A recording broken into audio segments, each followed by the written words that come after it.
Hi, I'm Dolen Perkins-Valdez, and I'm a historical fiction writer. When I'm not writing, I'm teaching. When I'm not teaching, I'm playing with my kids. But the place I love to be the most is in the library. I love to read historical fiction. It just transports me. So I decided to start this book club. Here together, we will read stories featuring women's histories. We'll talk to writers, we'll have discussions. It'll be fun.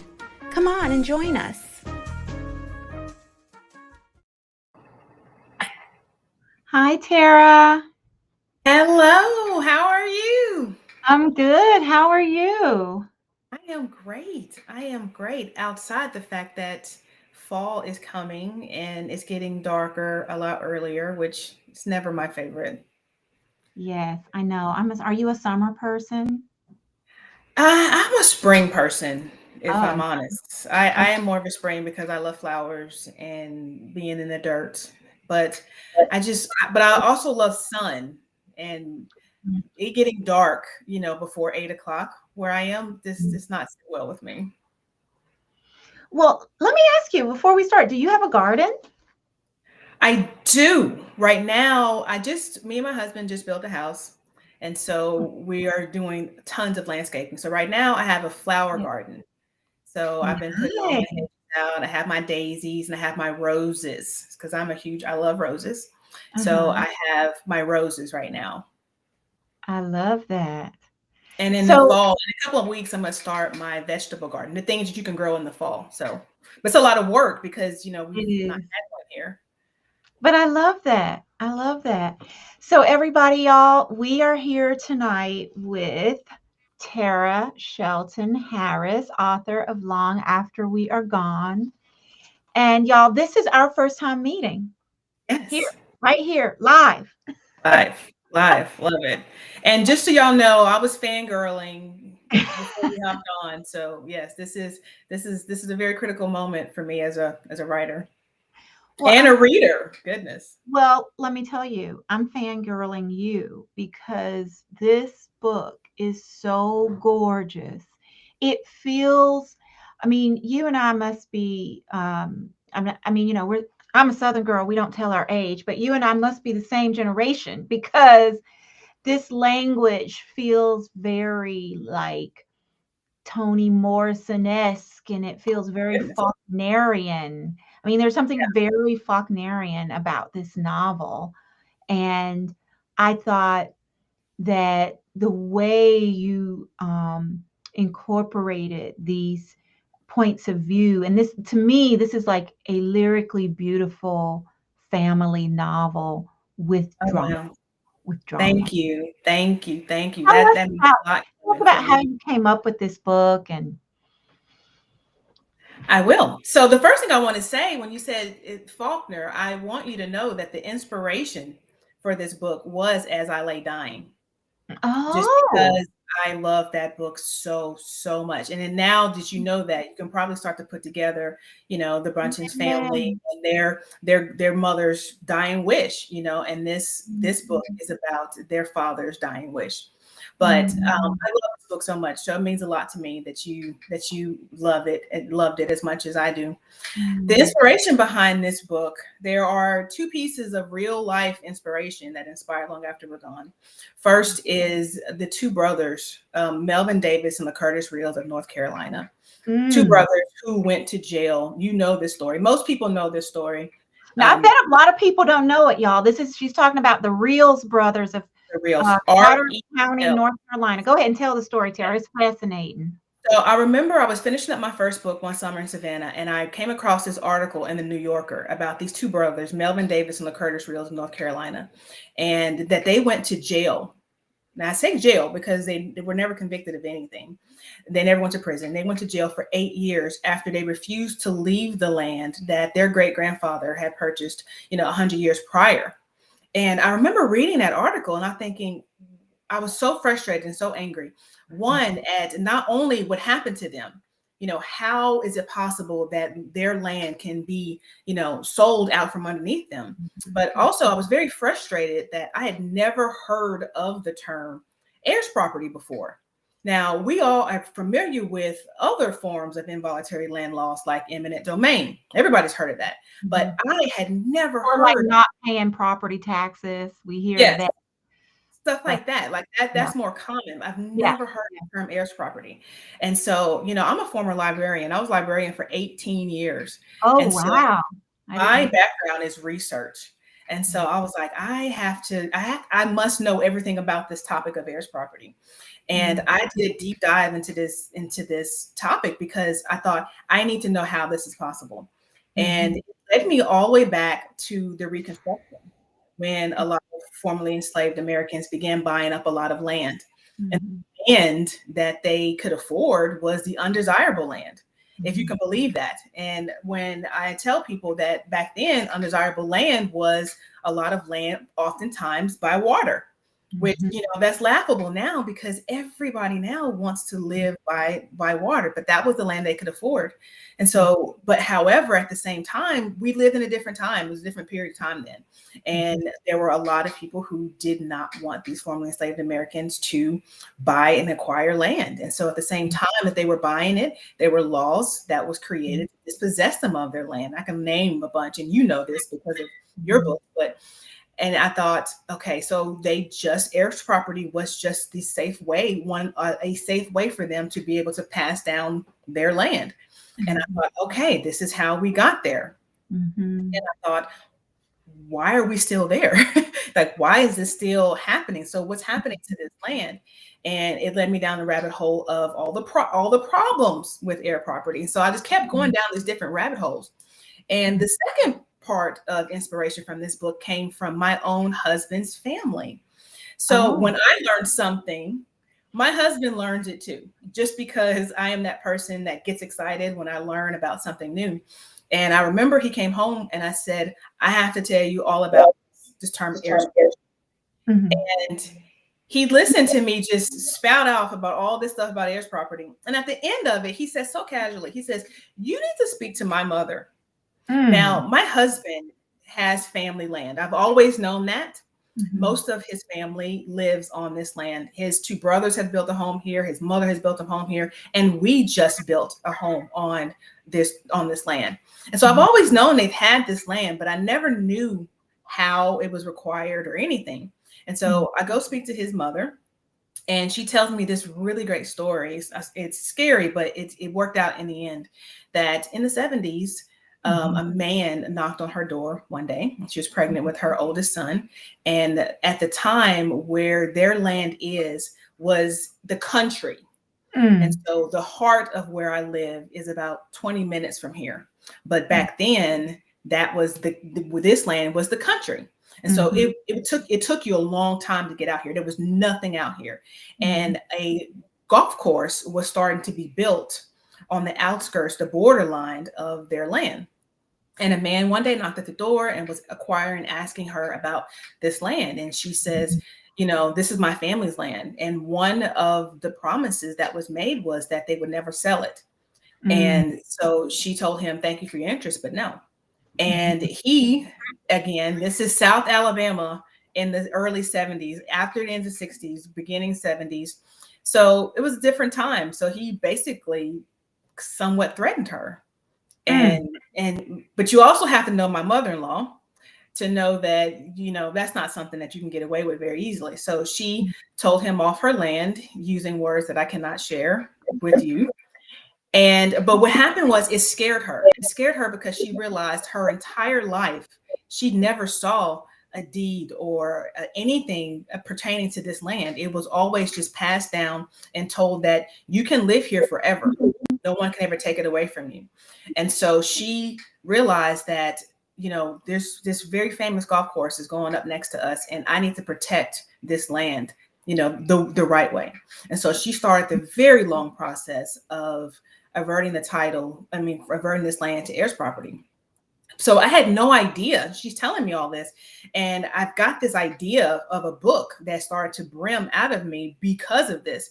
And so I said, this is a story that I need to tell, just because I'd never heard of this. And I can only imagine the number of people who've never heard of it. My husband had never mentioned the term heirs property before. And so he was not familiar with it as much after I told him about it. And so I thought, we need to raise awareness to this. What happened to what could have happened to my mother-in-law, what happened to Melvin Davis and the Curtis Reels cannot happen. And so this book was my way of trying to raise awareness to heirs property so we can prevent this from happening again.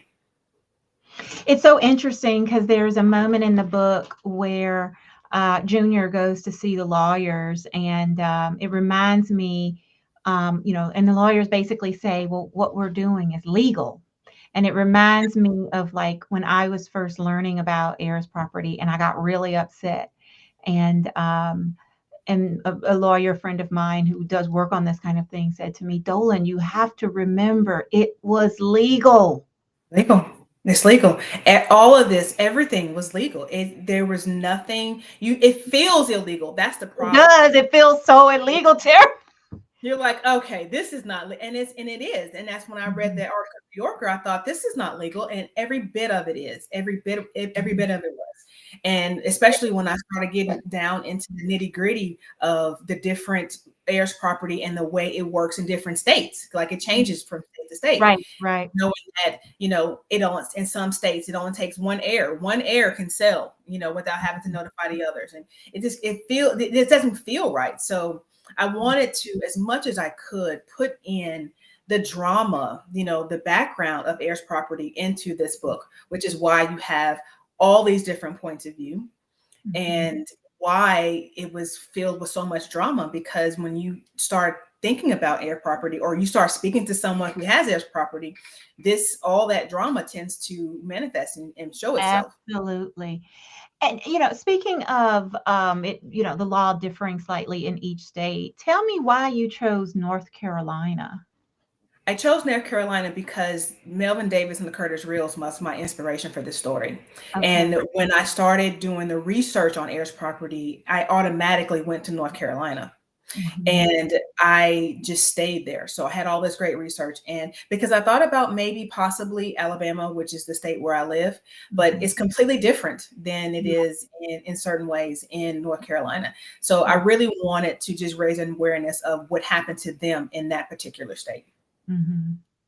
So, you raise a really good point that when it comes time to figure out what to do with the land and you've got all these tenants in common, the thing that then becomes relevant is the personalities of the different family members, right?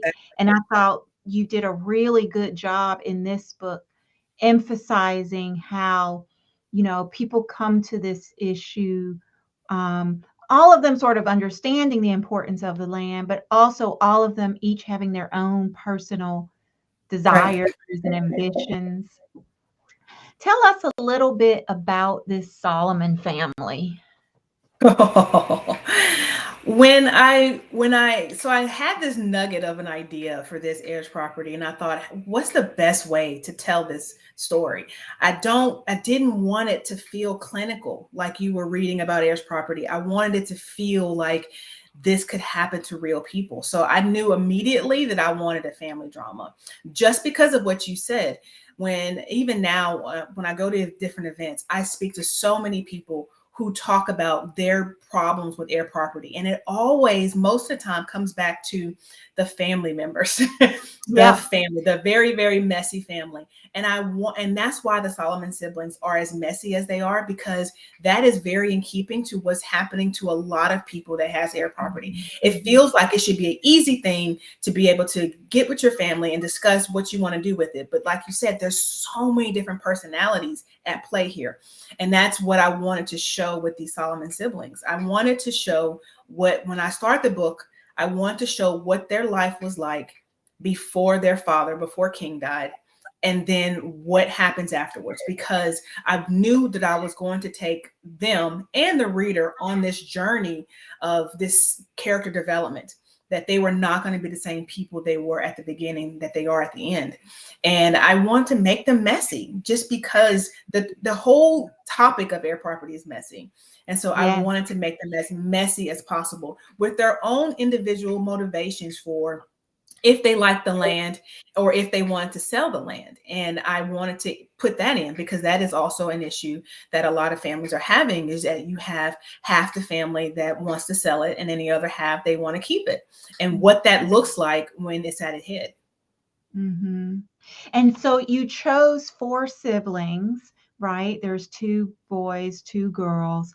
How were you thinking about that? Did you, it's a relatively small number, considering like some of the heirs properties cases I've heard of, that's quite a lot of family members that have to get together. But tell me, like, when you were thinking about the family, what made you decide on 4 siblings? And was it just because, you know, it's a novel and you can only have so much? Or were you also just thinking like, I wanted some balance in there, from gender to, you know, narrative perspective? What were you thinking there? I knew I wanted it to be a large family. And at one point there was a 5th sibling. There was another brother. And I just thought, I cannot do this. If this book was challenging to write, to have 4 points of view, I cannot begin to tell you how many times I hit my head against the wall, because they all have their own individual stories, in addition to this overarching story, right, of the air property. And so a 5th sibling would have put me under. It really would have. But I knew, and Southern families tend to be these large families. And so I knew the siblings, there had to be at least 4. I could not drop any less than 4. And I made it easy. I mean, I guess I took the easy way out, because you're right. A lot of times after this many generations, you do have multiple tons of heirs, right? And I just made it simple with their uncle and the siblings. And that was just to keep the story streamlined, because I didn't want it all over the place. I mean, I could easily have, I spoke to this family and she said there's hundreds in theirs. And I thought, there's just no way, you know. I think people get the point with just the 4 siblings and their uncle of the story that I was trying to tell. Yeah, I think a lot about streamlining too when I'm writing. I want to ask you about technical stuff, writer to writer, but I wanted to open the floor as we continue talking, y'all, for anybody who has a question, whether you are on YouTube, Instagram, or Facebook. Please put your question in the chat for Terah, and she will answer it. There's so much about the techniques of the book that I found so beautiful. So, for example, the story is told in the present tense, but there are times when we move back and forth in time, where you use future tense. He will do this and he will do that, or you might have a memory. How were you thinking about time? And we also have these letters, like these letters appear from the I should say from the family mother, that provide something that I think, is it Toki? I remember her name correctly. Really, she really needs to hear from her mother. But I want to ask you just about how you were thinking about time in the book. my characters speak to me when I write. I am very much character driven. I write these character stories, they speak to me. And oftentimes one of the first questions I ask myself is, what's the best way to tell this story? And I knew present tense was going to be the best way because I wanted to have somewhat of that ticking clock kind of aspect to it, to where readers were reading to see what was going to happen. And I find that that's best told in present tense. But I also knew that I did not want to go first person because I did not want to have to develop 4 different voices for each one of these siblings. So I knew that third person would work best for me and allow me to jump into the heads of all these different characters. But present tense was going to be the best tense to tell in order to speed up the story. And time was fluid throughout this book just because there was so much that was happening with so many different people. And so that allowed me to kind of play with that time and even go back in time with the letters, which is, as you mentioned, something that Toki really, really, really needed. And I wanted, because of the way that I ended the book, I wanted readers to get an idea of a little bit of the future and what could happen a little bit after that. Because that's a big thing for a lot of people to read my books, is like, Terah, you leave us hanging with stuff. And so I kind of want to give the reader a little bit of what would happen after this story and where they would end up. But yeah, I love playing with time and the tenses of my book. So that was a great observation. So thank you.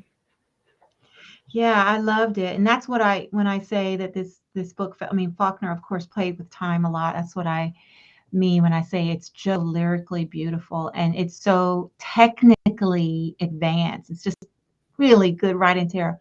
Okay, Margot Ramsey wants to know, who was the most difficult to write in the novel? Oh my goodness. Cece was the most difficult for me to write because she is the complete opposite of who I am as a person. You know, again, my characters speak to me. They tell me their names. They tell me what their professions are. They tell me, you know, everything about the story. And when I was writing, and I write all my books longhand. And so I was writing everything longhand, and I would just stop whenever I was writing and say, Cece, what are you doing? Like, she put herself in these incredibly hard situations and just stuff that I would have never done. And you have to write through that. Like, you have to, as a writer, Dolen, you know, we have to remove ourselves and put our characters in our place and not speak through us. And so it was hard. She was a very difficult, very, very difficult character to write. Plus, I really loved the character Ellis. And I just thought that at first, the way she treated Ellis. I love Ellis too. I was kind of in love with him. He's like, oh, everything. Everything. And so she treated him. But that was the great thing about Ellis, was he was that person that really could bring her back to center. Like, he could call her out and correct her. But yeah, Cece by far. I love it when he says, I could never be jealous of somebody from New York City. You know what? You know who said that? My husband said that. I wonder. Oh my God, Terah. I wondered that. I said, I bet somebody has said that to Terah before, because that felt like that was just so real to a Southern man. My husband is a Southern boy through and through. Loves it here. He was like, I will never be jealous of somebody who lives in New York. So that was my husband's line. Girl, is your husband Ellis? My husband is part Ellis and part Mance. And part Mance. My husband is very protective. As they say, my husband does not play about me in any capacity. I love it. He is part Mance and part Ellis. So actually, yes. I love it, girl. Okay. I saw another question here. Someone wants to know, how did you decide which sibling would get to know the mother through the letters? When I started developing who these characters were and what their struggles was going to be, and I knew a character, Toki, she came to me very early on, and I just had nothing for her. And I remember thinking, what are we going to do, Toki? You told me your name. What are we going to do? And it's just slowly started to come to me that she just did not feel at home, she didn't feel comfortable within her own family. And then once I got that line, I was able to go from there. And I said, maybe it could be because she never knew her mother. And then it could be, oh, this is a way to connect her with her mother. And then I thought, how can I do that? And then I thought, oh, what about some letters? And so it all just kind of, I'm a pantser whenever I write, which means like I don't outline anything. I did not outline this book at all.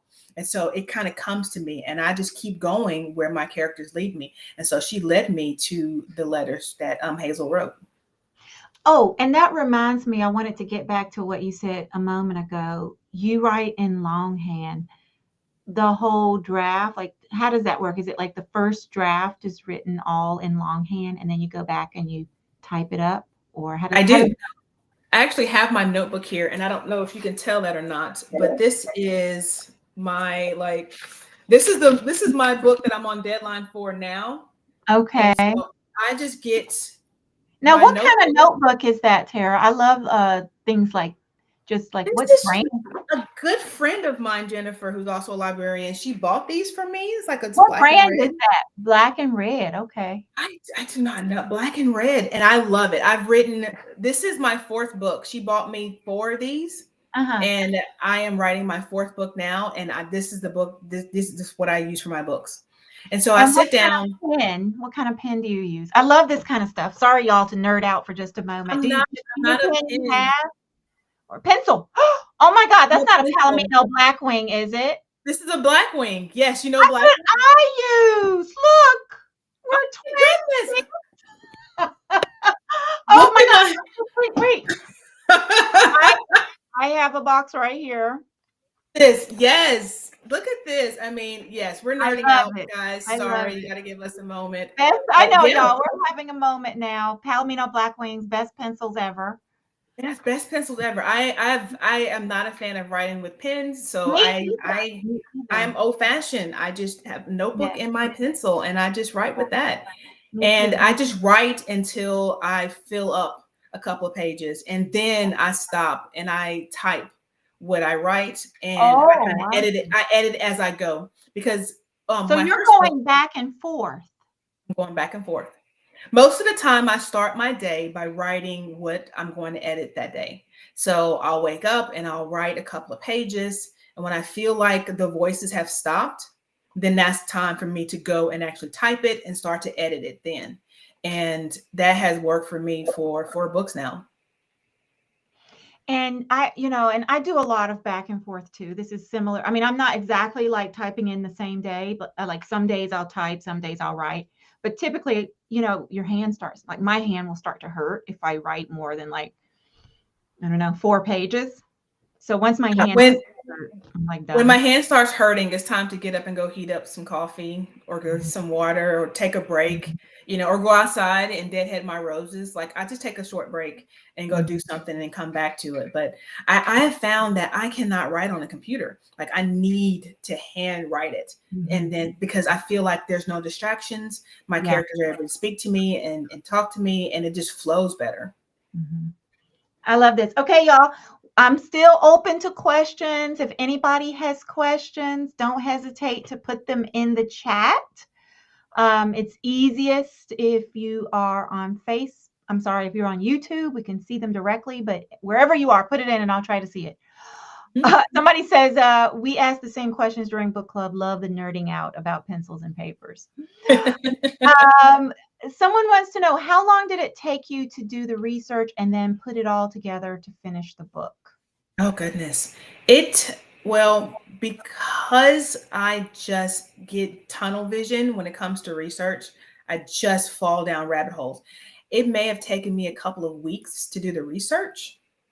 And once I spoke to my mother-in-law, and once I figured out how I wanted to tell the story and found my inspiration, like As I Lay Dying is how I want to tell this story. Once I discovered that, it took me maybe 9 months because I was still working as a full-time librarian then. It took me maybe 9 months to write it.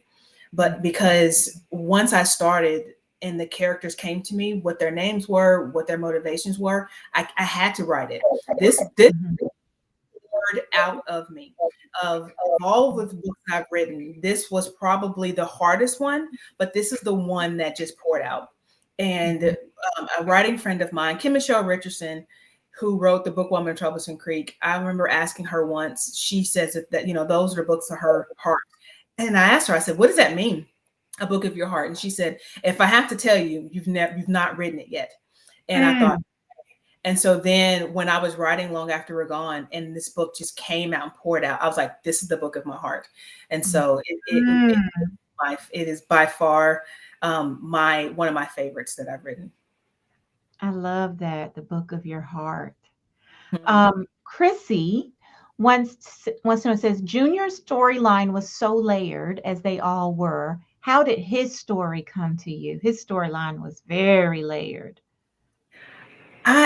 Junior was probably the most frustrating. You know, he was not hard to write. He was the most frustrating just because I wanted him. He came to me very frustrated. And I thought, okay, you know, you're going to be the oldest, obviously, because Junior, what is your motivation? Like, what is wrong? And he just came to me as being a man that, or a person that was not living his true, authentic life. And I thought, okay, I can go somewhere with that, because how often do we have to do that? Do we have to be one person in front of other people and then we are someone else in front of other people? And I wanted to really tap into that. And I thought, how can I do that? And that was where I made the decision that he was going to be gay. Was that, you know, and in the South, you know, he could not live that true, authentic life. On top of the fact that King and Mance are these very manly men, and he wasn't. And so that allowed me to be able to tap into that. And then Junior just kept going. His character just kept going. Of he was married, you know, and his wife would know about it. And he just was, as she said, a very layered person. But I knew I wanted him to have this growth, because I write, if you can believe this, I write the ends of my books first. So a lot of times for me, I need to know how a book ends in order for me to start it. So I knew that Junior was going to undergo this amazing transformation, but I just didn't know what his path was going to be. And so I wanted to make it as complicated and as layered as possible. All of them to me are complicated and layered. And so he was frustrating for me to write, because he also, like CC, he didn't make a lot of bad decisions as so much he hurt a lot of people along the way. And I wanted that to come across, and him to be this complicated, layered person. And so he was frustrating for me to write, but he was also one of my favorites to write. I actually thought his wife, Genesis, was so intriguing to me. Every time she appeared on the page, I sort of perked up, because I found her to be just as complicated as him. And that's why I made her that way. I didn't want to go the route of, you know, he's living in a closeted life and his wife doesn't know about it. Like, we've read that before, we've done that. And it just, I was like, I don't want to go here. And he didn't want me to go there. And so I remember thinking, then what? How going to present itself? And I remember writing scenes with Simon, and then it just came to me just as clear as day that she just shows up, and I thought, oh, that's perfect. That's just perfect. And then I went down that, and then once I got that was the rest of Junior's story, just layered into that. Someone wants to know about your career as a librarian, and I'm curious about this too. Do you still work as a librarian, or are you now writing full time? And while you were a librarian, were you dreaming of writing? I no longer work as a librarian. I was a librarian for 18 years. I was the deputy director of my library system and responsible for collection development. So my job was basically books, buying the adult print and digital books from my library system, which I loved. I have always wanted to be a writer. I mean, from the 6th grade, I've always wanted to be a writer. However, I ran from writing for a really long time, just because I freelance write and I freelance wrote articles for years, for decades, and just too afraid to actually write a book until one day I just decided that I was just going to do it. But when I was working in the library, I thought, I'm looking at books and I'm shelving books and I'm buying books and I'm reading about books. And I thought, okay, this is where I feel like God wanted me to be, because he put that seed of what I feel like I was, my calling to do was to write books. And so here I am working as a librarian, wanting to one day see my books on the shelf. And so eventually that spirit just came alive in me. And I said, okay, I'm going to write a book. And I did during my first book, One Summer in Savannah. I wrote during COVID. My library closed for 3 months. And so we still worked from home doing things, but I had a lot more time to actually write. And so I said, okay, this is the time to do it. So I wrote One Summer in Savannah, not knowing that it was ever going to be something. And then here we are.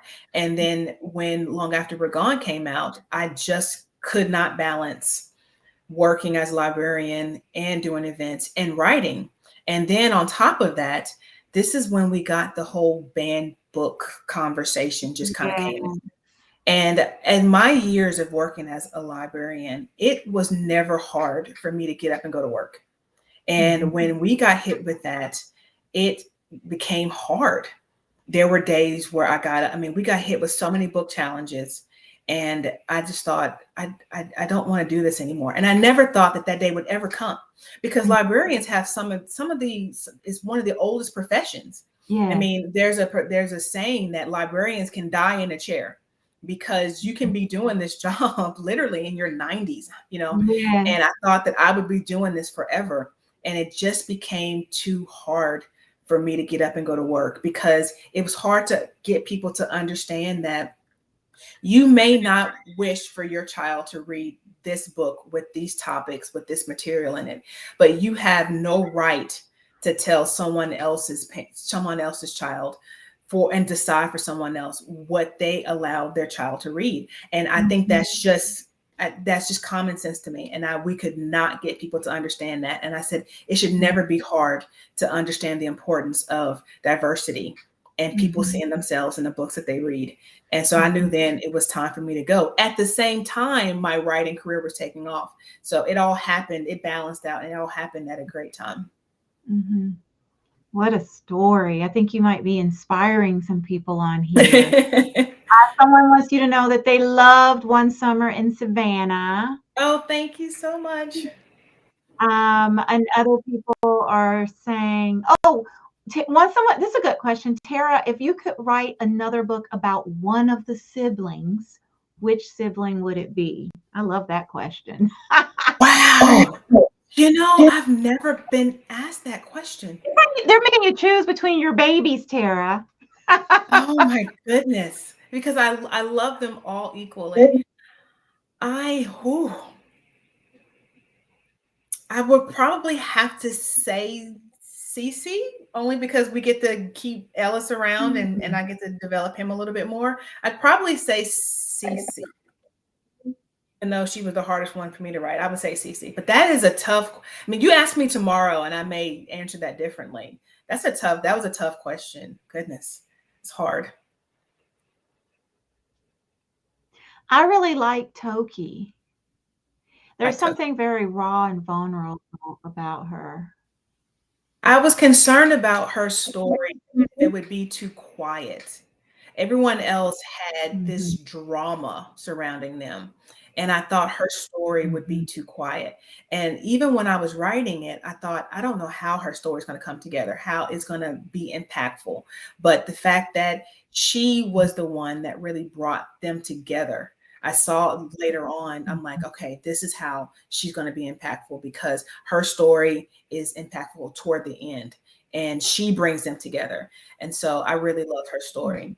I was blessed with the opportunity to write additional epilogues for these characters. Last year, Target named me their author of the year.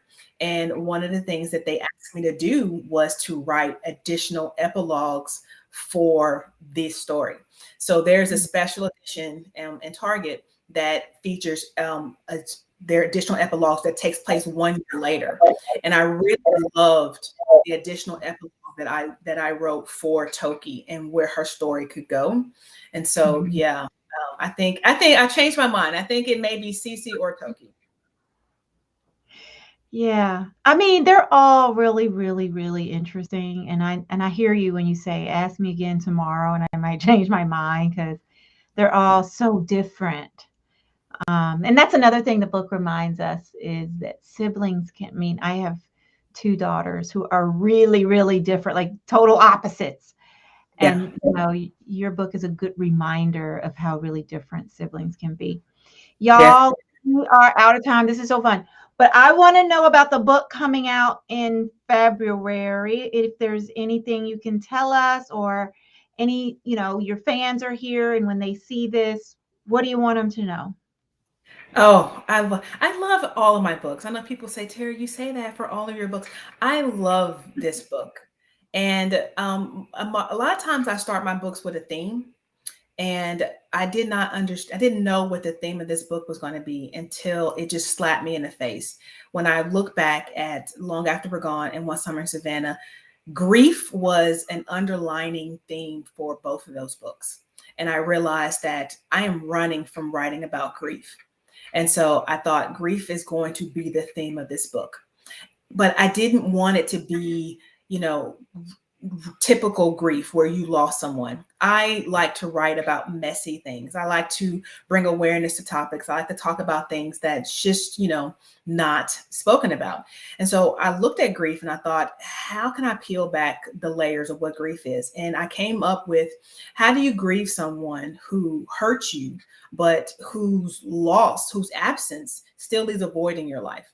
How do you grieve someone and you haven't even started the process of grief yet? Like, you haven't even started that process yet. And so I knew that's what I want to write about. And so Where the Wildflowers Grow is a story of an escaped convicted felon who addresses and unpacks her trauma on a flower farm in rural Alabama. So I finally got a chance to write about my state, Alabama. And Lee is this survivor. She was raised to be a survivor.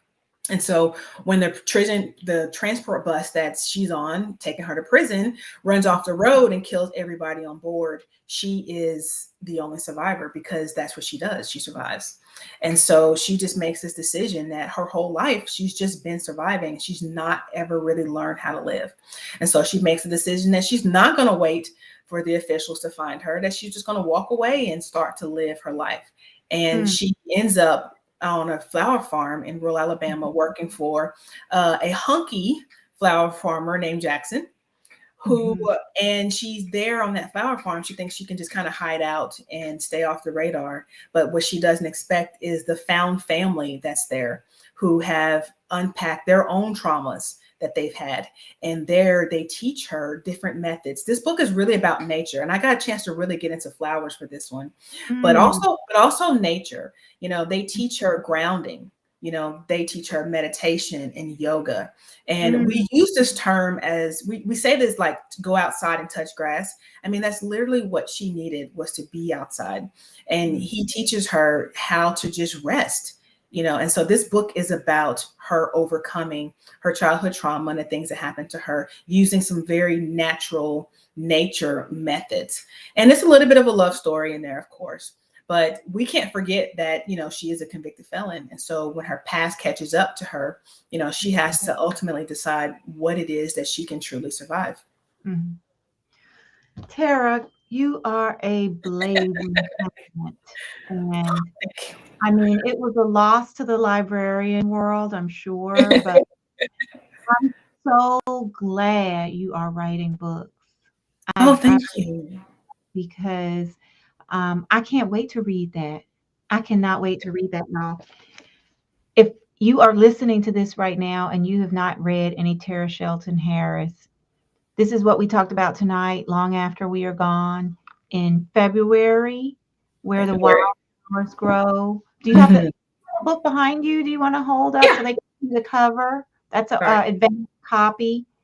Make sure you pre-order, y'all. Pre-orders make a huge difference. I mean, yes, is it please. on Amazon already? Is it already? Yes, it's available for pre-order now. Okay, pre-order this book, and maybe, we can bring Terah back and talk about it if y'all all pre-order it. But I just love your work, and I'm so glad you're writing, and I can't wait to meet you in person. I know, me too. I cannot wait. Thank you so much for having me. This was so fun. Thank you. Thank you. Good night, everybody. Good night.